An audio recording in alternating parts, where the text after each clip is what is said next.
رب اشرح لي صدري ويسر لي أمري واحلل عقدة من لساني يفقهوا قولي۔ اس طرح دنیا کے اندر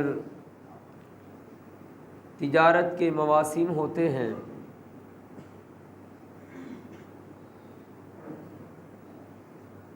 ایام کے لحاظ سے، دنوں کے لحاظ سے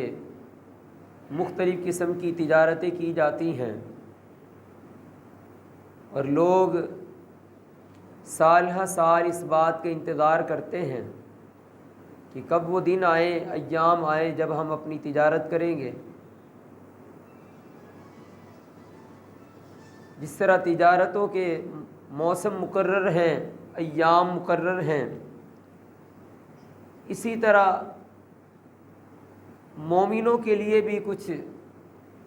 تجارت کے مواسم موجود ہیں۔ جس طرح ایک تاجر ان ایام کا، ان موسموں کا انتظار کرتا ہے کہ جیسے ہی وہ موسم، وہ ایام، وہ گھڑیاں آئیں تو اپنی تجارت کو چار چاند لگا دیتا ہے، اسی طرح مومن شخص بھی ایسے ایام کا انتظار کرتا ہے جن کے اندر اعمال کر کے وہ اللہ رب العزت کا قرب حاصل کر لے، اور وہ اپنے لیے اس کو سب سے بڑی تجارت سمجھتا ہے کہ تھوڑے اعمال، اجر زیادہ، کام تھوڑا لیکن اس کی اجرت زیادہ ملنا، یہ مومن کے لیے سب سے بڑی تجارت ہوتی ہے، اور وہ اس کے انتظار میں رہتا ہے۔ اللہ تعالیٰ سے دعا کرتا ہے کہ اللہ تو میری زندگی میں رمضان المبارک کا مہینہ نصیب فرما، کیونکہ رمضان کا مہینہ بہت بڑی تجارت کا مہینہ ہے۔ انسان جتنی اس کے اندر محنت کر لے اس سے کہیں زیادہ اجر وہ اللہ رب العزت سے حاصل کر لیتا ہے۔ جیسے ہی رمضان کا مہینہ گزرتا ہے، مومن شخص کو دوسرے موسم کا انتظار لگ جاتا ہے، وہ دوسرے موسم کے انتظار میں اپنے آپ کو مشغول و مصروف کر لیتا ہے کہ کب وہ ایام آئیں گے، کب وہ موسم آئے گا میری زندگی میں، پھر میں زیادہ سے زیادہ نیک اعمال اور اچھے اعمال کر کے اللہ رب العزت کا قرب حاصل کر لوں گا۔ اور وہ ایام، وہ گھڑیاں، وہ دن ذی الحجہ کے پہلے 10 دن ہیں۔ رسول اللہ صلی اللہ علیہ وسلم نے فرمایا، ما من العمل فی ایام العشر افضل من العمل فی هذه قالوا ولا الجهاد یا رسول اللہ؟ قال رسول اللہ صلی اللہ علیہ وسلم ولا الجهاد الا رجل خرج من بیته فی نفسه وماله فلم یرجع بشیء۔ رسول اللہ صلی اللہ علیہ وسلم نے فرمایا، ان 10 دنوں کے اندر جو بھی انسان اچھے اعمال کرتا ہے، دیگر ایام کے اندر انسان کتنے سے بڑا کتنا عمل ہی کیوں نہ کر لے، لیکن جو ان دنوں کے اندر کیے ہوئے اچھے اعمال ہیں، جو نیکیاں ہیں، ان کی برابری کو کوئی بندہ پہنچ نہیں سکتا۔ صحابہ کہتے ہیں اللہ کے رسول، کوئی آدمی ان دنوں کے اندر نیکیاں کرے، اچھے اعمال کرے، اللہ کے قرب کو حاصل کرنے کی کوشش کرے، اور دیگر ایام کے اندر، دیگر دنوں کے اندر کوئی بندہ جہاد کرے، وہ جہاد کرنے والا بندہ بھی اس کی برابری کو نہیں پہنچ سکتا۔ رسول اللہ صلی اللہ علیہ وسلم نے فرمایا، وہ بندہ جو ان 10 دنوں کے علاوہ پورے سال کے اندر جہاد بھی کرے، وہ بندہ بھی ان کی برابری کو نہیں پہنچ سکتا۔ ان دنوں کے اندر کیے ہوئے اعمال اللہ کو سب سے زیادہ پسندیدہ ہے۔ اس زمین کے اوپر جتنے بھی اللہ تعالیٰ نے ایام بنائے، 12 مہینہ، ان 12 مہینے اور اس کے اندر پھر مختلف قسم کے دن، مختلف مہینوں کے اندر مختلف ایام آتے ہیں، ان سب دنوں کے اندر اللہ رب العزت نے فضیلت والے دن ان 10 دنوں کو بنایا۔ صحابہ کہتے ہیں اللہ کے رسول، جہاد کرنے والا بھی نہیں؟ آپ نے فرمایا جہاد کرنے والا بھی برابری کو نہیں پہنچ سکتا، ہاں الا رجل خرج، مگر وہ آدمی جو اپنے گھر سے نکلے، اپنے مال کے ساتھ نکلے، اپنی جان کے ساتھ نکلے، فلم یرجع بشیء، نہ تو اس کا مال واپس آئے نہ اس کی جان واپس آئے، وہ بندہ تو ان دنوں کے اندر کیے ہوئے اعمال والے شخص کے برابر ہو سکتا ہے۔ اس حدیث سے آپ اندازہ لگا سکتے ہیں کہ دیگر ایام کے اندر انسان جتنے بڑے مردی عمل کر لے لیکن ان دنوں کی برابری نہیں ہے۔ یہ اللہ رب العزت کو سب سے زیادہ پسندیدہ دن ہے۔ وقت کے محدث قتیبہ بن سعید کو کسی نے پوچھا کیا رمضان کے جو 10 دن ہیں، رمضان کی راتیں ہیں، رمضان کے جو 30 دن ہیں، آخری عشرہ ہے، کیا ان دنوں کے اندر کیے ہوئے اعمال وہ بھی اس کی برابری کو نہیں پہنچ سکتے؟ قتیبہ بن سعید نے کہا کوئی بندہ رمضان کے دنوں کو بھی ان کی برابری کے اندر نہیں لا سکتا، ان کے برابر نہیں کر سکتا۔ دنوں کے اعتبار سے اللہ تعالیٰ نے ان 10 دنوں کو سب سے زیادہ فضیلت عطا فرمائی، اور یہ آج ہماری زندگیوں میں موجود ہے۔ دیگر ایام میں صدقہ کرنے والا اور ان دنوں کے اندر صدقہ کرنے والا برابر نہیں ہو سکتے۔ دیگر ایام میں جہاد کرنے والا، ان دنوں کے اندر خیر کا کام کرنے والا، جہاد کرنے والا برابر نہیں ہو سکتے۔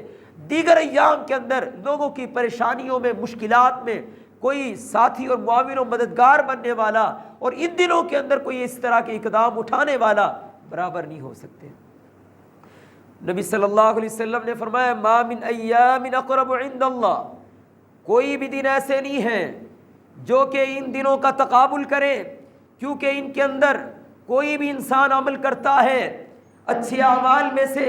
وہ انسان کو اللہ کے قریب لے آتے ہیں، اللہ کا قرب ان سے حاصل ہو جاتا ہے۔ وَلَا أَحَبَّ إِلَيَّ فِيهِنَّ، اور لوگوں سب سے زیادہ اعمال کو اللہ رب العزت جو پسند فرماتے ہیں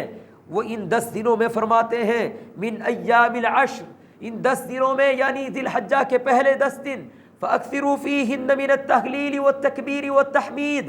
لوگوں تم ان 10 دنوں کے اندر کثرت کے ساتھ لا الہ الا اللہ،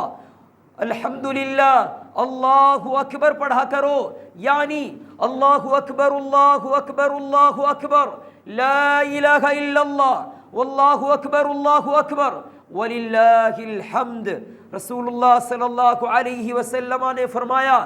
زیادہ سے زیادہ کثرت کے ساتھ اللہ کی تعریف کرو، تقدیس بیان کرو، تمجید بیان کرو، اللہ کی کبریائی بیان کرو، کیونکہ تمہارے منہ سے نکلے ہوئے اللہ کی تقدیس، اللہ کی کبریائی اور اللہ کی تعریف میں الفاظ اللہ رب العزت کو ان دنوں کے اندر سب سے زیادہ پسندیدہ ہیں۔ اور جو شخص ان ایام کے اندر نیکی کو پسند کرتا ہے اور اس کو اختیار کرتا ہے، اللہ رب العزت کی محبت کو وہ اپنے لیے شامل حال بنا لیتا ہے۔ ابن حجر رحمہ اللہ فتح الباری میں فرماتے ہیں ان ایام کی فضیلت اس وجہ سے بھی ہے، اللہ رب العزت نے ان 10 دنوں کے اندر تمام عبادات کو جمع کر دیا ہے۔ نماز جو ہے ان 10 دنوں کے اندر جمع ہے، یعنی ساری نمازیں بھی آئی نہیں اسی طرح سے ہیں، لیکن ان 10 دنوں کے اندر عید الاضحیٰ کی بھی نماز ہے، اور پھر ان 10 دنوں کے اندر یوم عرفہ، عرفات کے میدان کے اندر لوگوں کا جمع ہونا اور پھر وہاں پر خطبہ ہونا اور باقاعدہ طور پر نمازوں کی مختلف طریقوں سے ادائیگی کا ہونا، اور اسی طرح سے حج جو ہے اللہ رب العزت نے ان 10 دنوں کے اندر اس کو فرض کیا ہے۔ اس وجہ سے اللہ تعالیٰ نے ان 10 دنوں کی فضیلت سال کے تمام دنوں کے اوپر عطا فرمائی ہے۔ اسی طرح سے ان 10 دنوں کے اندر ہمیں سوچنا چاہیے کہ کون کون سے ایسے اعمال ہیں جن کو ہم اختیار کر سکتے ہیں اور جن کی بدولت اللہ کے رسول صلی اللہ علیہ وسلم کے فرامین کے مطابق ہم اللہ کا قرب حاصل کر سکے، اور پھر اسی طرح سے ہم اللہ رب العزت کی محبت کو حاصل کر سکے، اللہ کے محبوب بندوں کے اندر اپنے آپ کو شامل کر لے۔ سب سے پہلا عمل جب چاند نظر آ جائے، ایک مسلمان کو جو عمل کرنا چاہیے، رسول اللہ صلی اللہ علیہ وسلم نے فرمایا جیسے ہی چاند نظر آئے تو پھر یہ دعا پڑھنی چاہیے، اللہم اہلہ علینا بالامن والایمان، اللہ تو اس چاند کو ہمارے لیے امن والا، ایمان والا بنا دے، والسلامتی والاسلام، سلامتی والا اور اسلام والا بنا دے، یعنی ہم ایمان کے اوپر، اسلام کے اوپر کاربند رہیں۔ اور اسی طرح سے رسول اللہ صلی اللہ علیہ وسلم نے فرمایا وبالتوفیق ما ترضى، اللہ ایسے اعمال کی توفیق عطا فرما جن کے ساتھ تو خوش ہوتا ہے، ربی و ربک اللہ، اور اللہ تو وہ رب ہے جس نے مجھے پیدا کیا ہے، اور اللہ تو نے میرے ساتھیوں کو، میرے اعز و قربا رشتہ داروں کو، دیگر انسانوں کو بھی تو نے پیدا کیا ہے۔ دوسرا عمل جو ان 10 دنوں کے اندر کرنا چاہیے، ام سلمہ رضی اللہ تعالی عنہ بیان کرتی ہیں، من اراد ان ينحر في حلال ذي الحجة فلا يأخذن في شعري ولا ظفاري۔ اللہ کے رسول صلی اللہ علیہ وسلم نے فرمایا، تم میں سے کوئی بندہ قربانی کا ارادہ رکھتا ہو کہ وہ قربانی کرے، ارادہ اس نے کیا ہے، قربانی نہیں خریدی، اللہ کے رسول نے فرمایا جب چاند کو دیکھ لے، چاند نظر آ جائے ذی الحجہ کا، اس کے بعد اسے چاہیے کہ اپنے بالوں کو نہ کٹوائے، نہ اپنے ناخنوں کو تراشے، یہاں تک کہ وہ قربانی کر لے۔ قربانی کے بعد پھر اپنی حجامت وغیرہ کروا سکتا ہے۔ اللہ رب العزت قربانی والے شخص کے لیے اس سنت کے اوپر عمل کرنے کی بدولت بھی اجر عطا فرماتے ہیں۔ ایک بات یاد رکھیے، جتنے بھی اعمال ان 10 دنوں کے اندر ہیں ان کی کوئی تحدید نہیں ہے، ماں سوائے 1-2 کاموں کے، ہر عمل کا اپنا ہی اجر ہے، اور وہ اجر کتنا ہے اللہ رب العزت کی ذات جانتی ہے کہ کتنا اجر اللہ نے اپنے بندے کو عطا فرمانا ہے۔ اس کی تحدید بندی نہیں کی، بس یہ کہہ دیا کہ ان دنوں کے اعمال تمام دنوں سے زیادہ اللہ کو پسند ہیں، ان دنوں کے اعمال کے وجہ سے انسان سب سے زیادہ دیگر اعمال کی،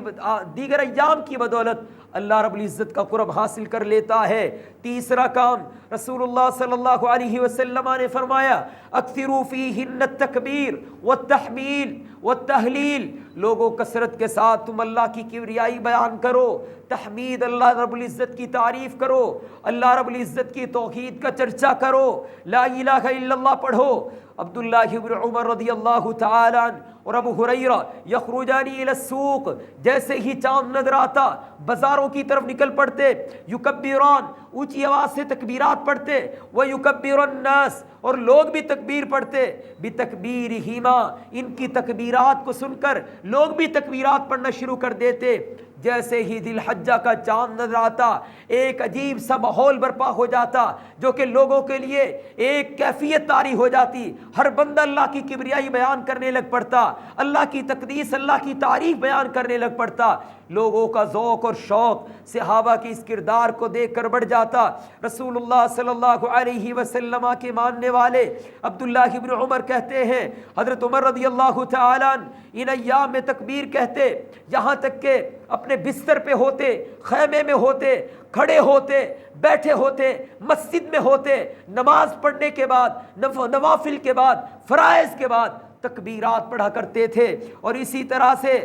وَكَانَ مُحَمَّدُ بْنُ حَنَفِيَّ بَعْدَ النَّوَافِلِ التَّكْبِيرُ، نوافل کے بعد بھی تکبیرات پڑھا کرتے تھے، فرائض کے ساتھ ساتھ نوافل کے ساتھ بھی ان کا اہتمام کیا کرتے تھے۔ اس لیے میرے بھائیوں، اللہ رب العزت کا قرب حاصل کرنا چاہتے ہو، اللہ کی محبت کو اپنے لیے شامل حال بنانا چاہتے ہو، تو ہمیں چاہیے کہ ہم ہر وقت ہمہ جہت اللہ رب العزت کی کبریائی بیان کریں، اپنی زبانوں کو اللہ کے ذکر کے ساتھ تر رکھیں۔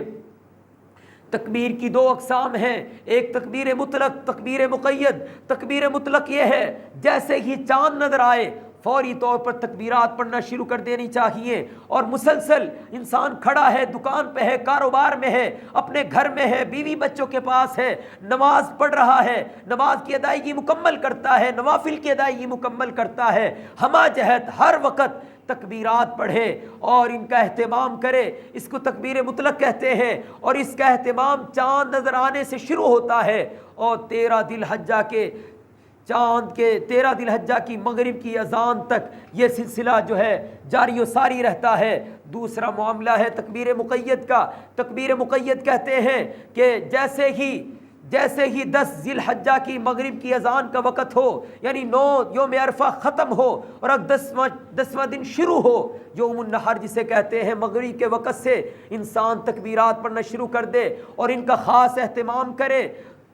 اہتمام کرے، نمازوں کے بعد، نوافل کے بعد اس کو تکبیر مقید کہتے ہیں۔ رسول اللہ صلی اللہ علیہ وسلم ایام تشریق کے اندر 10، 11، 12، 13 ان 13 دنوں کے اندر رسول اللہ ان 4 دنوں کے اندر جو کہ 10ویں تاریخ سے شروع ہوتے ہیں 13 تاریخ کے اختتام پر ختم ہوتے ہیں، رسول اللہ صلی اللہ علیہ وسلم کثرت کے ساتھ تکبیرات پڑھا کرتے تھے۔ نمازوں کے بعد، نوافل کے بعد بطور خاص اس کا بھی اہتمام کیا جائے۔ رسول اللہ صلی اللہ علیہ وسلم نے فرمایا، ایک روایت میں ہے 8 ذی الحجہ کی فجر سے لے کر 8 ذی الحجہ یعنی یوم الترویہ، جو یوم الترویہ 8 ذی الحجہ سے لے کر 13 ذی الحجہ کی شام تک تکبیرات کو خاص طور پر پڑھا جائے تو یہ بھی اس کے اندر شامل حال ہے۔ اسی لیے اس کے سیغے بھی رسول اللہ صلی اللہ علیہ وسلم نے بیان فرمائے، اللہ اکبر، اللہ اکبر، اللہ اکبر، لا الہ الا اللہ، واللہ اکبر، اللہ اکبر وللہ الحمد۔ دوسرے الفاظ جو کہ سلمان فارسی رضی اللہ تعالیٰ عنہ بیان کرتے ہیں، اللہ اکبر، اللہ اکبر، اللہ اکبر کبیرا والحمد للہ کثیرا وسبحان اللہ بکرۃ واصیلا۔ عبداللہ بن عباس رضی اللہ تعالیٰ عنہ پڑھا کرتے تھے، اللہ اکبر، اللہ اکبر، لا الہ الا اللہ، واللہ اکبر، اللہ اکبر، ما جل وعلا ما ہدانا۔ والعمل الرابع، چوتھا عمل یہ ہے طریقہ رسول کو زندہ رکھنا چاہیے۔ جیسے جیسے آپ نے اعمال کیے، آپ نے سنن کو چھوڑا، ویسے ہی ان کو اپنانا چاہیے۔ رسول اللہ صلی اللہ علیہ وسلم 9 دن روزہ رکھا کرتے تھے۔ کان یصوم 9 الحج، ان 9 دنوں کا یوم النحر سے پہلے جو 9 دن آتے ہیں اللہ کے رسول نے ان کا بھی روزہ رکھا۔ کسی خاص حدیث کے اندر یہ نہیں بیان کیا اللہ کے رسول نے کہ ان 9 دنوں کا روزہ رکھو پھر اس کے ساتھ تمہیں یہ فضیلت ملے گی، یہ ثواب ملے گا، بلکہ ترغیب دلائی کتنا اجر ملے گا اللہ رب العزت جانتے ہیں۔ ذکر و اذکار کرو گے کتنا اجر ملے گا اللہ تعالیٰ جانتے ہیں۔ ان دنوں کے اندر کیے ہوئے اعمال کی کوئی تحدید نہیں ہے، کوئی اجر کی حد بندی نہیں ہے، کتنا اجر اللہ تعالیٰ فرمائیں گے اللہ رب العزت جانتے ہیں۔ نہ اللہ نے اپنے فرشتوں کو بتلایا، نہ اپنے پیغمبروں کو بتلایا، یہ اللہ نے علم اپنے پاس رکھا ہے۔ جیسے ہی انسان کا تقویٰ ہوگا، انسان کی نیت درست ہوگی، انسان کا خلوص ہوگا، اسی قدر اللہ رب العزت جو ہے اس کو یہ اجر عطا فرمائیں گے۔ وَيَوْمُ عاشوراء، ان 9 دنوں کا اللہ کے رسول روزہ رکھتے، اور یوم عاشوراء کا 10 محرم کا روزہ رکھتے۔ وَثَلَاثَةُ أَيَّامٍ، اور پھر اللہ کے رسول صلی اللہ علیہ وسلم 1 مہینے کے اندر 3 روزے رکھا کرتے تھے۔ وَكَانَ يَصُومُ يَوْمَ الْاثْنَيْنِ وَالْخَمِيسِ، ہر سوموار اور جمعرات کا اللہ کے رسول روزہ رکھتے۔ وَكَانَ سُئِلُ يَوْمُ الْعَرَفَةِ، صحابہ نے پوچھا اللہ کے رسول عرفہ کے بارے میں آپ کا کیا خیال ہے؟ قال رسول اللہ صلی اللہ علیہ وسلم یکفر السنة الماضیہ الباقیہ، لوگوں جو شخص یوم عرفہ کا روزہ رکھتا ہے اللہ رب العزت اس کے 1 سال کے پچھلے گناہ معاف فرما دیتے ہیں۔ 1 سال آنے والا جو بھی اس کی زندگی میں نہیں آیا اللہ رب العزت اس کے بھی گناہ معاف فرما دیتے ہیں۔ اگر کوئی ایک نوجوان کھڑا ہو اور 30 افراد کو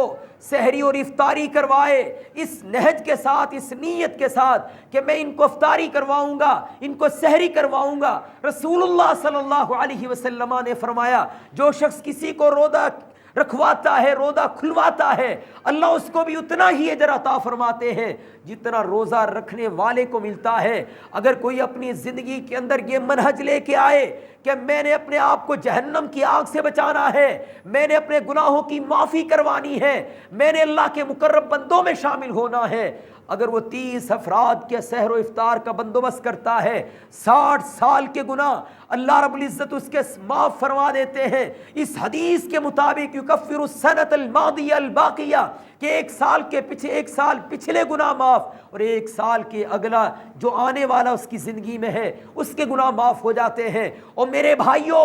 مومن دنیاوی تجارت کو تو دیکھتا تو ہے لیکن سب سے بڑی تجارت اس کے لیے یہ ہے کہ اعمال کی بدولت وہ جنت کے سودے کر لے، اپنے گناہوں کی معافی کروا لے۔ یہ سب سے بڑا اس کے لیے جمعے کے دوران بات کرنے سے، جمعے کے دوران گفتگو کرنے سے جمعے کا اجر ضائع ہو جاتا ہے۔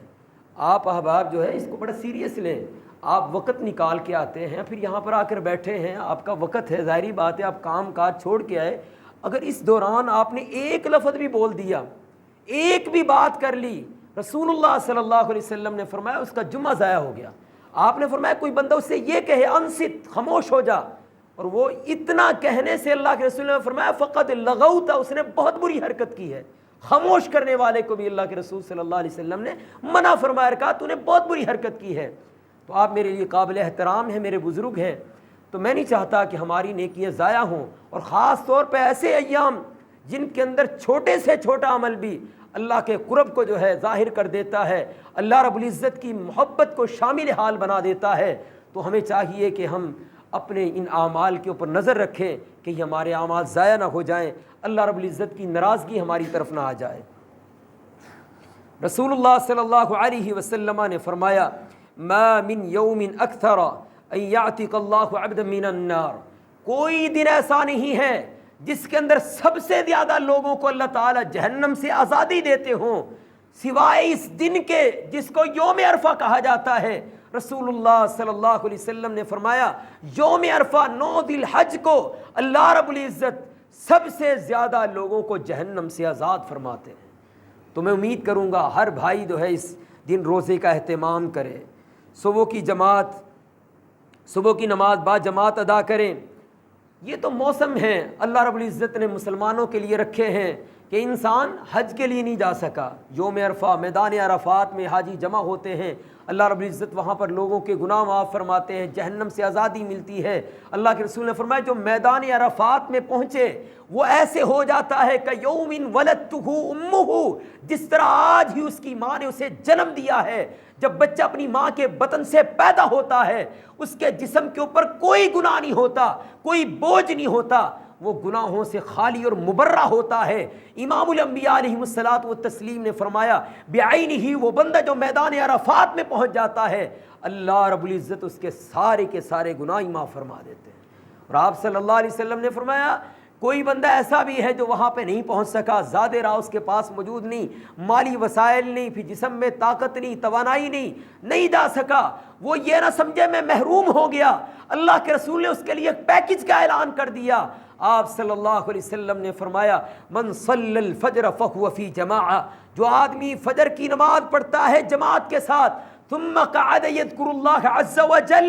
پھر اپنی جگہ میں بیٹھ جاتا ہے، اللہ کے ذکر میں مصروف ہو جاتا ہے حتی تطلع الشمس، یہاں تک کہ سورج طلوع ہوتا ہے، ثم صلی رکعتین، پھر وہ 2 رکعتیں پڑھتا ہے، کتب لہ کاجر حجۃ وعمرہ تامہ، اللہ رب العزت اس کو مکمل 3 گارنٹیاں دی اللہ کے رسول نے، مکمل حج عمرے کا ثواب عطا فرماتے ہیں۔ اور مسلمانوں اس لیے ہمیں چاہیے کہ ان ایام میں سے ایک گھڑی کو، ایک لمحے کو بھی ضائع نہ کرے، ہو سکتا ہے وہ لمحہ وہ گھڑی ہماری نجات کا ذریعہ بن جائے۔ اسی طرح سے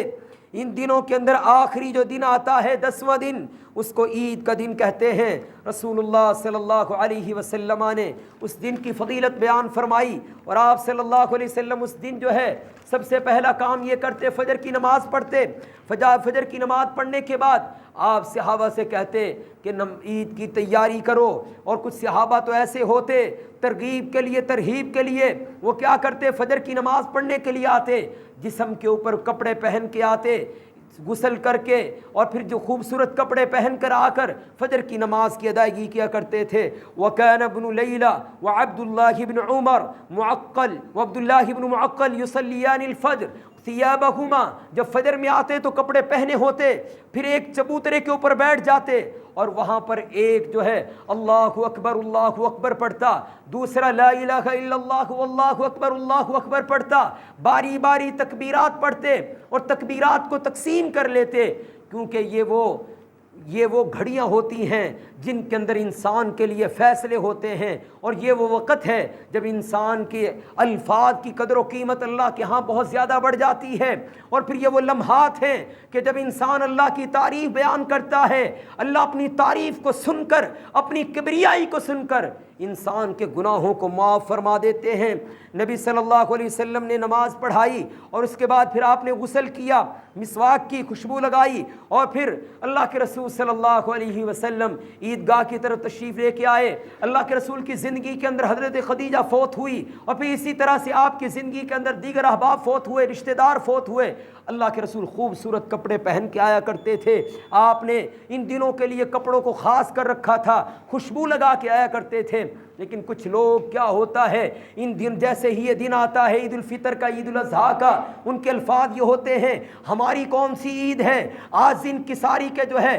لبادے اوڑھ کر خوبصورت کپڑے نہیں پہنتے، اچھے نیا لباس نہیں پہنتے، باوجود اس کے اللہ نے جو ہے مال دیا ہے، لیکن وہ کہتے ہیں نہیں بھائی ہماری کون سی عید ہے، ہمارا تو فلاں فوت ہو گیا۔ اللہ کے بندو، یہ سنت کی مخالفت ہے۔ امام الانبیاء علیہ الصلوۃ والتسلیم کے صحابہ، کتنے صحابہ شہید ہوئے اور وہ دنیا سے جاتے، ان کا عز و قربہ رشتہ دار دنیا سے جاتے، لیکن جو کردار، جو سنت اللہ کے رسول نے دی اس سے کبھی پیچھے نہیں ہٹا کرتے تھے۔ رسول اللہ صلی اللہ علیہ وسلم کی جہاں پر دیگر سنتیں ہیں وہاں پر یہ بھی سنت ہے، ان اللہ یحب علی اثر عبدی، اللہ پسند کرتا ہے اس بات کو کہ اللہ نے کسی بندے کو مال دیا ہے، اس کے آثار اس کے جسم کے اوپر نظر آئے، اس کے کپڑے اچھے ہوں، خوبصورت اس نے لباس پہنا ہو۔ ان اللہ جمیل یحب الجمال، اللہ خوبصورت ہے اور خوبصورتی کو پسند کرتا ہے۔ تکلفات سے انسان بچے، لیکن خوبصورت کپڑے پہننا، اچھا لباس پہننا، نعمتوں کا انسان سے ظاہر ہونا، یہ خلاف شرعی ہے۔ اور جو لوگ یہ کہتے ہیں کہ ہماری کون سی عید ہے، ہم تو جو ہے آج انکساری اختیار کرنے والے ہیں، یہ رہبانیت ہے۔ لا رہبانیت فی الاسلام، اسلام میں رہبانیت کا کوئی تصور نہیں ہے۔ امام شافعی رحمۃ اللہ علیہ کہا کرتے تھے جو آدمی صبح کے وقت رہبانیت کو اختیار کرتا ہے، شام تک وہ عقل سے فارغ ہو جاتا ہے، عقل سے جو ہے وہ خالی ہو جاتا ہے، اس کے پاس عقل نامی کوئی چیز موجود نہیں ہوتی۔ اس لیے چاہیے وَكَانَ النَّبِيُّ صلی اللہ علیہ وسلم جُبَّتَانِ، اللہ کے رسول نے اپنے لیے 2 جبے رکھے ہوئے تھے، آپ ان 2 جبوں کو، 2 لباسوں کو جمعے کے دن پہنا کرتے تھے، اور آپ علیہ الصلوۃ والتسلیم عید کے دن ان کا استعمال کیا کرتے تھے۔ بہت خوبصورت وہ جبے تھے، اور دیگر جو ہے کسی علاقے سے اللہ کے رسول نے ان کو منگوایا تھا، اسی لیے کہ خاص ان ایام کے اندر ان کو پہنا جائے۔ رسول اللہ صلی اللہ علیہ وسلم عید الفطر کے دن جو ہے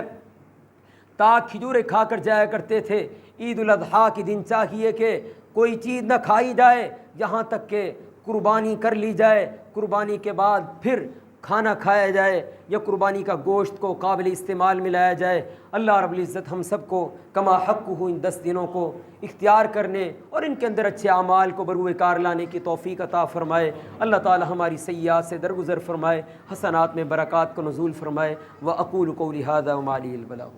رب اشرح لي صدري ويسر لي أمري واحلل عقدة من لساني يفقه قولي